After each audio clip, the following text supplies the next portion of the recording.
சிறப்போடு நம்ம சென்னை நகரில் தமிழகத்தின் தலைநகரில் 17வது சர்வதேச திரைப்பட விழாவை 17 ஆண்டுகளாக சிறப்போடு நடத்தி இன்றைக்கு இந்த விழாவை சர்வதேச திரைப்பட விழா என்று சொல்வதற்கு இந்த மேடையே சாட்சியாக இங்கே உள்ள கொரியாவுடைய கவுன்சில் ஜெனரல் கிம் கங் டே, நானும் பாக்யராஜ் பேசும்போது கூட 2 வரை படித்து பார்த்துக்கிட்டேன். ஏன்னா அவர் சொன்னார். அதே போல் ஜெர்மனியுடைய கவுன்சில் ஜெனரல் திருமதி கரின் ஸ்டோல் ஆகியவர்களும், தைவான் நாட்டு தலைமை இயக்குனர் திருமதி சார்லஸ் ஹில் அவர்களும், இங்கே ஆஸ்திரேலியாவின் second secretary and vice council of Australia Andy Collister, Indo cine அசோசியேஷனுடைய தலைவர் திரு சிவன் கண்ணன், இவரெல்லாம் மேடையில் இது சர்வதேச திரைப்பட விழா தான் நடைபெறுது என்பதுக்கு சாட்சியாக தான் இவங்கெல்லாம் வந்திருக்காங்க. ஏன்னா நம்ம மட்டும் உட்கார்ந்து அது சர்வதேச திரைப்பட விழா இல்லை. அந்த அளவில் இன்றைக்கு பன்னாட்டு தன்னுடைய கவுன்சில் ஜெனரல் கலந்து கொண்டு சிறப்பாக நடைபெறுகின்ற இந்த விழா நடைபெறுகின்றது. இதில் தென்னிந்திய திரைப்பட வர்த்தக சங்கத்துடைய செயலர் மரியாதைக்குரிய ரவி கோட்டாக்கர் அவர்கள் இங்கே பேசுகின்ற நேரத்தில் சொன்னார்கள், பல்வேறு அரசுகள் பல்வேறு உதவிகளை பல்வேறு மாநிலங்களை பற்றி, குறிப்பாக கர்நாடகா கேரளா அரசெல்லாம் திரைப்படத்துறைக்கு விழாவுக்கு என்ன உதவியெல்லாம் செய்து வருகின்றது என்பதை காட்டினார்கள். நான் இந்த நேரத்தில் ஒன்றை சொல்ல விரும்புகின்றேன். எத்தனை மாநிலங்கள் இருந்தாலும் எத்தனை அரசுகள் இருந்தாலும்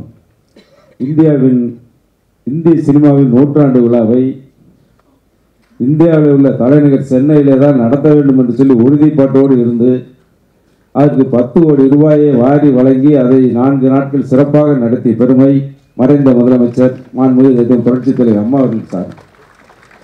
அந்த பெருமையை சென்னையில் நடத்தி தமிழகத்திற்கு பெருமை சேர்த்தார்கள். இன்றைக்கு தலைநகர் டெல்லியிலிருந்து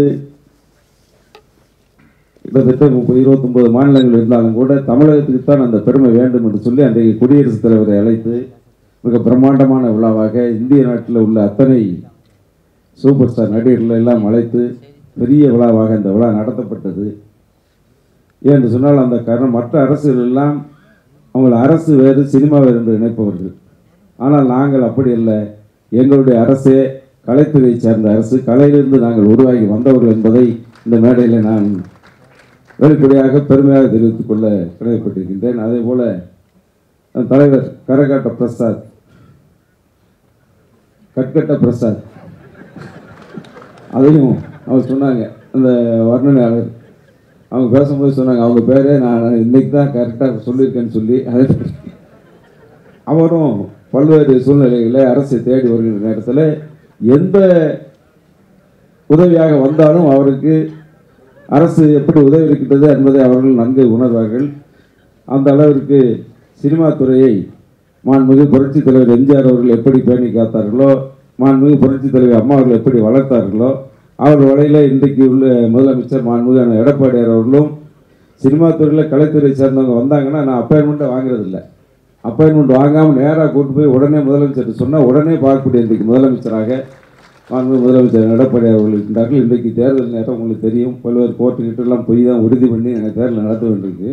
அப்படிப்பட்ட சூழ்நிலையிலும் இன்றைக்கு அத்தனை அமைச்சர்கள் வெளியூரில் இருந்தாலும் கூட தொலைபேசியில் அழைத்து சர்வதேச திரைப்பட விழாவை மிக இங்கே சிறப்பாக நடத்துகின்றார்கள். நீங்கள் அந்த விழாவில் கலந்து கொண்டு சிறப்பிக்கல் என்று சொல்லி எனக்கு அனுமதி வழங்கி அனுப்பிய மாண்புமிகு முதலமைச்சர் அவர்களுக்கு இந்த நேரத்தில் நான் நன்றியை தெரிவித்துக் கொள்கின்றேன். அதே போல் இந்த விழா பெருமைப்படுகிறது என்று சொன்னால் இந்த விழா தான் தென்னிந்திய திரைப்பட இங்கே 17வது சென்னை இன்டர்நேஷனல் ஃபிலிம் ஃபெஸ்டிவல் உடைய நிர்வாகிகள் இன்றைக்கு சரியான நிகழ்வை இங்கே மேடையில் நடத்தி காட்டுகின்றார்கள். மரியாதைக்குரிய சாரிதாசன் அவர்களுக்கு வாழ்நாள் சாதனையாளர் விருது வழங்கினார்கள் என்றால் இந்த மேடை தான் பெருமைப்படுகிறது. அந்த திரைப்பட அந்த விழாவுடைய குழுவிற்குத்தார் பெருமை, இது சாரிதாசனுக்கு பெருமை இல்லை என்பதை நான் முதல்ல பெருமையோடு சொல்லிக்கொள்ள கடமைப்பட்டிருக்கேன். அது அந்த அளவுக்கு தகுதியான நபரை இன்றைக்கு பாராட்டி பரிசு வழங்கி வாழ்நாள் சாதனை என்று கௌரவித்ததற்காக அத்தனை பேருக்கும் என் நெஞ்சார்ந்த நன்றியை நான் தெரிவித்துக் கொள்கின்றேன். அதேபோல் தயாரிப்பாளர் சங்க செயலாளர்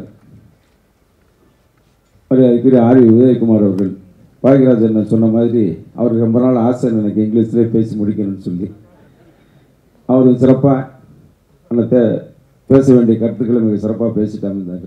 அதே போல் திரைப்பட இயக்குநர்கள் கலந்து கொண்டு சிறப்பித்துக் கொண்டிருக்கின்ற மனோபாலா அவர்கள், பாக்யராஜ் இந்த மேடையில் எச்சரிக்கையாக பேசிட்டு இருந்தார். நான் கீழே வந்தோடனே சொன்னேன், என்ன உங்கள் பிரச்சனை ஓஞ்சிடுச்சா அப்படின்னு சொல்லி கேட்டு தான் வந்தோம். அதான் அடுத்த பிரச்சனை வந்துடக்கூடாதுங்கிறதுல கவனமாக பேசிட்டு போனார். அதே போல் அவர் சொன்னார், இங்கே பேசுகின்ற நேரத்தில் ஏதோ 3/4 கிணறு தாண்டின மாதிரி இருக்குன்னு சொல்லி, அதை 1/4 கிணறு கூட தாண்ட முடியாமல் இருந்தவங்களை 1/2 கிணறுக்கு மேலே தாண்ட வச்சது புரட்சித் தலைவர் அம்மா அவர்கள் 50 லட்சமாக கொடுத்தாங்க. இன்றைக்கு 3/4 கிணறு இல்லை, அது பழமொழியாக சொல்லுவாங்க, 3/4 அதனால் அது முழுசாக வந்த மாதிரி தான் சொல்லி இன்றைக்கு மாண்புமிகு புரட்சித் தலைவர் அம்மா அவர்கள் வழியில் இன்றைக்கு முதலமைச்சர்கிட்ட போன வருஷம் சொன்னேன் 50 லட்சமாக இருந்து அம்மா அவர்கள் கூட போயிட்டு இவங்க சொன்னாங்க. இங்கே வந்து பார்க்கும்போதெல்லாம் இந்த விழாவை பற்றி பேசும்போதெல்லாம் நாங்கள் புரட்சித் தலைவர் அம்மாக்கிட்ட வந்த உடனே 25 லட்சமாக இருந்துச்சு. நாங்கள் கொஞ்சம் கூடுதலாக கேட்டோம், அம்மா கூட 5 லட்சம் 10 லட்சம் கூடுதலாக கொடுப்பாங்கன்னு நினச்சேன். ஆனால் கரெக்டாக 50 லட்ச ரூபா வாரி வழங்கினாங்க புரட்சித் தலைவர் அம்மா அவர்கள் என்று சொல்லி, நீங்களும் அதிகமாக வழங்க வேண்டும் என்று சொன்னார்கள். உடனடியாக முதலமைச்சர் சொன்ன உடனேயே அவர்கள் 75 லட்ச ரூபாய் கடந்த ஆண்டிலிருந்து இந்த ஆண்டே முழு கிணறை தாண்டுற மாதிரி தான் நினச்சோம். கொஞ்சம் அவசரம் அதே நெல்ல அதை தொடர்ந்து இருக்குது. நிச்சயமாக அடுத்த வருஷம் உங்கள் கோரிக்கை ஏற்கப்படும் என்பதை இந்த நேரத்தில் நான் தெரிவித்துக் கொள்கிறேன். அது மட்டும் இல்லாமல் இன்றைக்கு இந்திய சினிமாவினுடைய இன்டர்நேஷனல் ஃபிலிம் ஃபெஸ்டிவலை இந்திய அரசு அங்கே கோவாவில் ஆண்டுதோறும் நடத்தி வருகின்றது. அதற்கு இன்றைக்கு தமிழ்நாடு அரசுடைய பங்களிப்பு இது வரைக்கும் இல்லை. போன வருஷத்துல இருந்தால் 10 லட்சம் ரூபாயை அன்றைக்கு திருமதி இங்கே வந்திருக்கிற நடிகர் இயக்குனர் பார்த்திபன் அவர்கள் இங்கே வந்திருந்தார். இங்கே லட்சுமி ராமகிருஷ்ணன் பொருளாக மற்றும் வந்திருந்தார்கள். அந்த நிகழ்ச்சியில் 10 லட்சம் ரூபாயை அரசின் சார்பாக அங்கே அளித்து அவர்கள் ஊக்குவித்தோம் என்று சொன்னால், எம்ஜிஆர் திரைப்படக் கல்லூரியில் பயின்ற மாணவ செல்வங்கள்லாம் அங்கே பயின்று உலக தரத்தில் படங்களை எடுக்க வேண்டும் என்று சொல்லி பயிற்சியை பெறுகின்ற வாய்ப்பையும் அரசு ஏற்படுத்தி தந்திருக்கின்றது. அந்த விழாவிலே நானும் அரசின் சார்பாக சென்று பங்கு பெற்றேன். அங்கே வந்திருக்கின்ற நடிகர் மரியாதைக்குரிய பார்த்திபன் இயக்குனர் பல முறையில் சொல்லலாம்.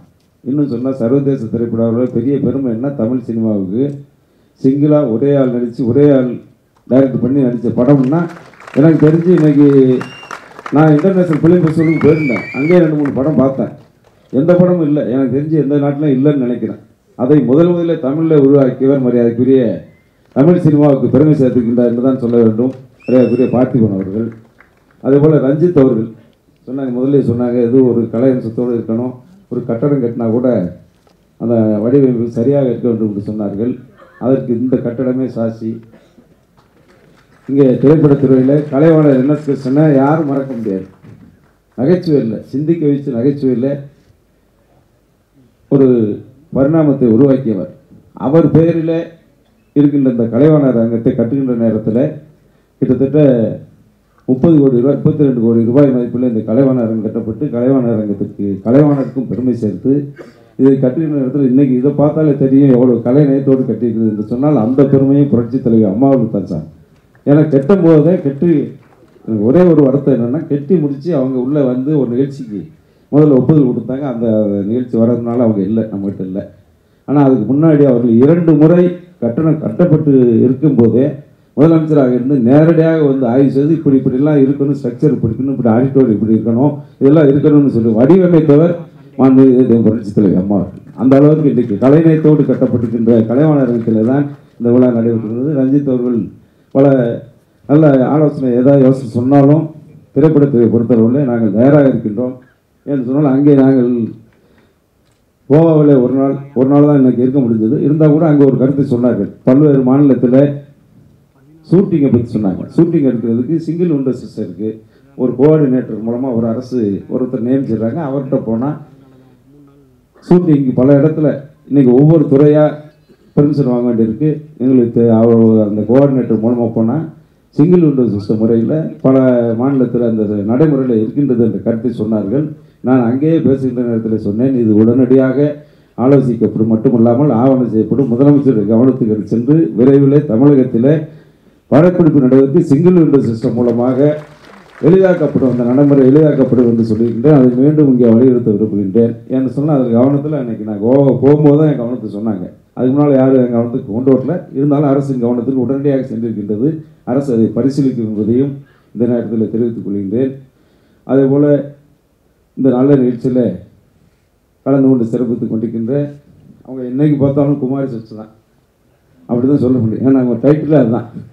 அவங்க மூத்த திரைப்பட நடிகை மரியாதைக்குரிய அவர்களையும் சச்சு அவர்களையும், திரைப்பட நடிகைகள் இங்கே ரோகிணி, லிசி, சைலஜா, இங்கே அம்மு ராமச்சந்திரன் இந்த நிகழ்ச்சியை ஒருங்கிணைத்து நடத்தி கொண்டிருக்கின்ற அவர்களையும், இந்த நிகழ்ச்சியை ஒருங்கிணைப்பாளராக கண்ணன் தங்கராஜ் வந்துட்டாருன்னா சர்வதேச திரைப்பட யானை வரும் பின்னே மணி ஓசை வரும் முன்னேன்னு சொல்லுவாங்க. அவர் இதுக்கு இன்னும் முடித்து ஒரு 6 மாதம் தான் ஃப்ரீயாக இருப்பார். 6 மாதம் கழிச்சு செக்ரட்டரி வர ஆரம்பிச்சிருவார். அவரை பார்த்தாலே அடுத்து சர்வதேச திரைப்படம் வருது, கரெக்டாக இருக்குது, உங்களுக்கு அப்பன்லாம் ரெடி பண்ணிடுவோம், வாங்க முதலமைச்சருக்கு போகணும்னு சொல்லி அவர் டீமோடு வந்துடுவார். அந்தளவுக்கு ஏன்னா அவர் அதை ஏன் சொல்கிறேன்னா அவர் ஈடுபாட்டோடு அந்த நிகழ்ச்சி ஏனாதோடு நடத்தாமல் நாடு முழுவதும் பேசப்படுகின்ற அளவுக்கு அந்த நிகழ்ச்சியை நடத்தணும்னு சொல்லி எதுலையும் ஈடுபாட்டோடு நடத்தினா தான் அந்த நிகழ்ச்சி வெற்றி பெறும் என்பதற்கு இன்றைக்கு தங்கராஜ் போன்றவர்கள்லாம், அதுபோல் கண்ணன் போன்றவர்கள்லாம் இருக்காங்க.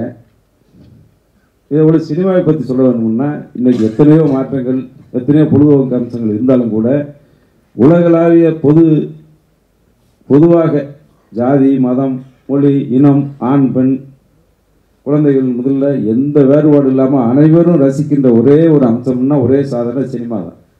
சினிமாவுக்கு நிகர் இன்றைக்கு வரைக்கும் உலகளாவிய ஒரே அம்சத்தோடு அனைவரையும் கவர்கின்ற அம்சம் எதுலையும் கிடையாது. அந்த அளவிற்கு ஜாதி இன்றைக்கி சர்வதேச திரைப்படம் இப்போ ரஞ்சித் சொன்னார், ஒரு சுமலை வச்சு கூட ஒரு படம் இருக்குது, இந்த வாசனை வச்சு அதில் ஒவ்வொரு கருத்துக்களை மக்களுக்கு பதிய வைக்கின்ற சாதனமாக அது பேசும் படம் பேசாத படம் இருக்கின்ற காலத்திலிருந்து படிப்படியாக வளர்ச்சி அடைந்து வந்தாலும் சொல்ல எத்தனை சூழ்நிலைகள் மாறினாலும் கூட சினிமாவுக்கென்று இருக்கின்ற இடம், அதை பிடிப்பதற்கு இதுவரை எந்த இடமும் அந்த சினிமாவை தாண்டியதற்கு எந்த அம்சமும் இல்லை, உலகளாவிய அளவில் இருக்கின்றது என்பதை நிரூபிக்க வேண்டுமாக தான் இன்றைக்கு சர்வதேச திரைப்பட விழா இங்கே நடைபெற்று வருகின்றது. இந்த விழாவை அரசின் சார்பாக நடத்துவதற்கு ஆனால் சொன்னார், அரசே நாங்கள் எடுத்துக்கிட்டோம்னா உதயகுமார் சொன்னார், அரசே தான் பண்ணிட்டு அரசு நான் முதல்ல சொன்னதுனால மற்ற அரசுகள் எப்படியே தெரியல, எங்களை பொறுத்தளவில் அரசு வேறு இல்லை, சினிமா வேறு இல்லை, சினிமா உலகம் தான் எங்களுடைய உலகம். என்னால் இதே புரட்சித் தலைவர் எம்ஜிஆர் அவர்கள் சினிமாவில் இருந்தால் அவர் திராவிட முன்னேற்ற கழகத்தில் இருந்த நேரத்தில் கூட தன்னுடைய கருத்துக்களை, வசனங்களை, பாடல்களை மக்களுக்கு புகுத்திய சாதனம் என்றால் சினிமா தான். அதற்கு பிறகுதான் அண்ணாவால் பாராட்டப்பட்டு தனியாக ஒரு கட்சி துவங்கி சினிமா மூலமாக ஆட்சியை பிடிக்க முடியும் என்று சொன்ன வரலாற்றை உலகத்திற்கு நிகழ்த்தி காட்டியவர் புரட்சித் தலைவர் எம்ஜிஆர் அவர்கள். நாங்கள்லாம் திரையரங்கத்தில் இருந்து தான் இன்றைக்கி கோட்டைக்கே வந்திருக்கோம். ஏன்னா புரட்சித் தலைவர் எம்ஜிஆர் படத்தை பார்த்து ரசிகர்களாக, அதற்கு பிறகு புரட்சித் தலைவர் வாரிசாக அம்மா அவர்கள் வந்த நேரத்தில் அம்மா அவர்களை பின்தொடர்ந்து அந்த அளவிற்கு அந்த பாசம், அதனால தான் எங்கள் ஆட்சிக்கு சினிமான்னா பெரிய பாசம் இருக்கின்றது. எந்த நிகழ்ச்சியாக இருந்தாலும் முதலமைச்சரும் கலந்து கொள்வார், இல்லை என்றால் எங்களை போன்றவர்களை அனுப்பி அந்த நிகழ்ச்சிக்கு பெருமை சேர்க்க வேண்டும், சிறப்பு சேர்க்க வேண்டும் சொல்லியிருந்தார்கள். அது மட்டும் இல்லாமல் இன்றைக்கு புரட்சித் தலைவர் எம்ஜிஆர் 100ஆண்டு விழாவை தமிழ்நாடு பூரா நடத்தினோம். உலகம் பூரா மலேசியாவுக்கு நான் போயிருந்தேன், அடுத்து மொரிஷியஸ் போனோம், அங்கெல்லாம் உலக நாடுகள், இலங்கைக்கு போனோம். அங்கெல்லாம் முன்னாள் முதலமைச்சராக ஒரு கட்சியின் தலைவராக நாங்கள் இங்கே நடத்தினாலும் கூட அங்கே உலகெங்கும் வாழ்கின்ற தமிழர்கள்லாம் புரட்சி நடிகருக்கு இன்றைக்கு 100ஆண்டு விழா என்ற வகையில் தான் அங்கே நடத்தினார்கள். அந்த விழாவை பெருமை சேர்த்தார்கள். அதுவும் சினிமா துறைக்கு தான் பெருமை சேர்த்தோம். அதே போல் நடிகர் திலகம் சிவாஜி சேவாலய விருது பெற்றவர். நடிகர் திலகம் என்று சொன்னால் தமிழகத்திற்கு, தமிழ் உலகத்திற்கு பெருமை சேர்த்த அந்த சிவாஜி கணேசன் அவர்களுக்கு மணிமண்டபத்தை கட்டி அரசு இன்றைக்கு பெருமை சேர்த்திருக்கின்றது. இன்றைக்கு அம்மாவின் வழியில் இன்றைக்குள்ள முதலமைச்சர் அவர்களும் தென்னிந்தியாவின் முதல் இன்னைக்கு சூப்பர் ஸ்டார் அவர் பிறந்தநாள், அவருக்கும் நான் வாழ்த்துக்களை தெரிவிச்சுக்கிறேன். இருந்தால் கூட தென்னிந்தியாவின் முதல் சூப்பர் ஸ்டார் என்று சொன்னால் அது என்கேடி தியாகராஜ பாகவதர் என்று தெரியும். எத்தனை தலைமுறைகள் தாண்டினாலும் இன்றைக்குள்ள தலைமுறை கூட தெரிஞ்சிருக்கும். அந்த என்கேடி தியாகராஜ பாகவதற்கும் இந்த தமிழ் சினிமா 100ஆண்டு விழாவை வெட்டி பெருமை சேர்க்க வேண்டும் என்று சொன்ன நேரத்தில் இன்றைக்கு திருச்சியில் அவருக்கும் மணிமண்டபம் கட்டுவதற்கு இன்றைக்கு மாண்புமிகு முதலமைச்சர் அவர்கள் ஆணையிட்டு அந்த பணி நடைபெற்று வருகின்றது என்பதையும் இந்த நேரத்தில் நான் மகிழ்வோடு தெரிவித்துக் கொள்கிறேன். என்றெல்லாம் சினிமாவிற்கு பெருமை சேர்க்க வேண்டும், கலைத்துறையை வளர்க்க வேண்டும் என்று சொல்கிறார். அதே போல் இன்றைக்கி பெப்சி நிறுவனத்தை சேர்ந்தவர்கள்லாம் இன்றைக்கி பையனூரில் கிட்டத்தட்ட 100 ஏக்கர் அரசே ஒதுக்கி கொடுத்துருக்கு. அந்த 100 ஏக்கருக்கு மேலே உள்ள இடத்துல ஒரு cinema shooting spot, shooting set ஒன்று கட்டியிருந்தாங்க. அதுக்கு மாண்புமிகு முதலமைச்சர், துணை முதலமைச்சர் எங்கெல்லாம் அழைச்சிருந்தாங்க. நாங்கள் போயிருந்தோம். அந்த போன நேரத்தில் ஒரு கோரிக்கை வச்சாங்க. அந்த ஷூட்டிங் செட்டுக்கு புரட்சித் தலைவர் எம்ஜிஆர் பேரை வச்சுருந்தாங்க. ஆர்கே செல்வமணி தான் அந்த பெப்சி சார்பாக எங்கெல்லாம் கூப்பிட்டு போனார். அந்த நிகழ்ச்சியில் நாங்கள் கலந்துக்கிற நேரத்தில் மேடையில் தான் கோரிக்கை வச்சாங்க. இன்னொரு 5 கோடி ரூபாயில் செட்டு அமைச்சிருக்கோம். இன்னொரு 5 கோடி ரூபாய் நீங்கள் கொடுத்தால் புரட்சித் தலைவர் அம்மாவின் பேரில் ஒரு ஷூட்டிங் செட் நாங்கள் அமைப்பதற்கு தயாராக இருக்கின்றோம். எனக்கு அரசு உதவ வேண்டும் சொன்ன நேரத்தில் மேடையிலேயே நாம் இந்த மேடையில் அறிவிக்கலாமா முதலமைச்சர் கேட்டால் ஒன்றும் அறிவிக்கலாம், நம்ம சப்ஜெக்ட் தான், சினிமா துறை தான், நம்ம கவர்மெண்டோட தான் ஒன்றும் பண்ணலாம் சொன்ன உடனே அதே இடத்திலேயே மேடையிலேயே 5 கோடி ரூபாயை ஒதுக்கி அன்றைக்கு முதல் தவணையாக இன்றைக்கு 1 கோடி ரூபாய் கிட்ட பூமி பூஜை போடப்பட்டிருக்கின்றது என்பது தகவலையும் நான் இந்த நேரத்தில் சொல்லிக்கொள்ள விரும்புகின்றேன்.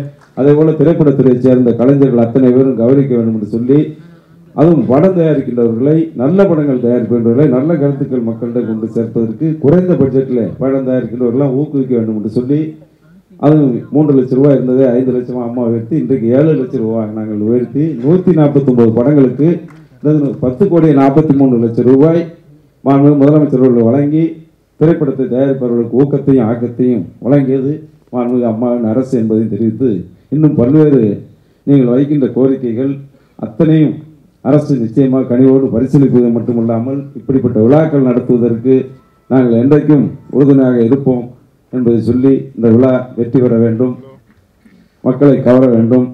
அடுத்த ஆண்டு நான் கோவாவில் கூட சொன்னேன், இன்றைக்கி ஒத்த செருப்பு படம் கூட இங்கே வருதுன்னு நினைக்கிறேன். வந்துருக்கலாம் சார், வந்துருக்கு.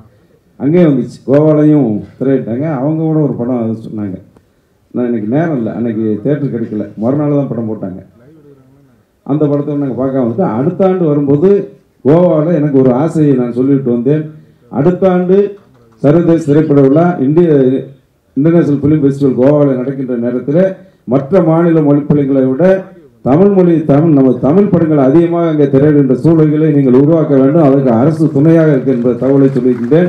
இதே போல் இந்த ஆண்டு நடக்கின்ற 17வது ஆண்டு விழாவோட 18வது ஆண்டு விழா சர்வதேச திரைப்பட விழா சென்னையில் நடைபெறுவதற்கு அரசு அடுத்த ஆண்டு நீங்கள்